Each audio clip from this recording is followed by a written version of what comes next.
Yeah, they say the time to think about your exit is before you start, right? Exactly. So how do people overcome these roadblocks? Because, the statistics are what they are. Most businesses don't sell. And a lot of business owners, when they actually finally do ask their children, they don't want the business for whatever reason. How do you overcome these roadblocks?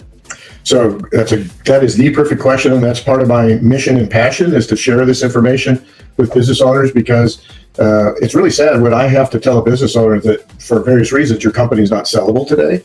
So I'll go into the top 5 of those, which we see all the time. But on the other side of the coin, when they are wise enough to engage with us as professional representation to sell their company, and that's true for other professional lower middle market investment banks or sophisticated brokers. It's certainly not just us, but we love it when they come to us, is how we extract maximum value based on the criteria and dynamics of the company.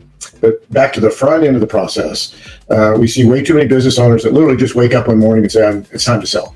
But the perfect world is they should be starting 2 or 3 years in advance. And the factors that we see most often that impact sellability is, first and foremost, is really bad or no professional accounting.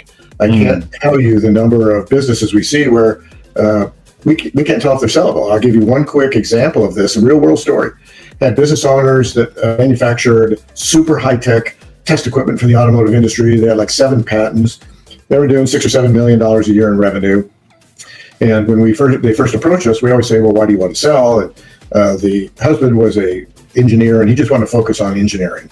And so the next question is, okay, tell me a little bit about your revenues and profits. And she said, well, we're doing 6 or 7 million in revenue, and we're doing about 1.5 million in profit.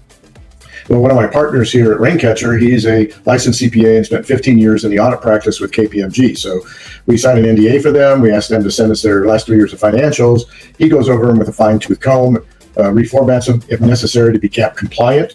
And when it was all said and done, they did not know how to properly book raw materials and inventory, or inventory and work in progress. And not only were they not making 1.5 billion, but they were quite literally a break-even business. So at that stage, they weren't going to be sellable.